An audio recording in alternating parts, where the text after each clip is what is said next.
Hello guys, আজকে নিয়ে আসলাম cake পিঠা, চিতই পিঠা, cake চিতই পিঠা। So এই যে ও বলছে এটা কি পিঠা, বলো পিঠা পিঠা।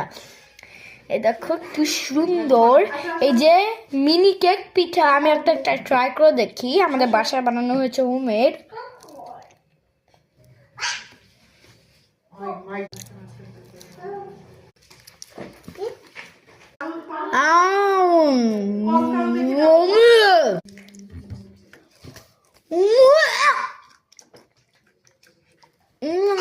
Yeah. Guys, এইখানে আছে মাংস, এইখানে পিঠা, আর হলো এইখানে হলো শুটকি ব্লেন্ড। এই যে এখানে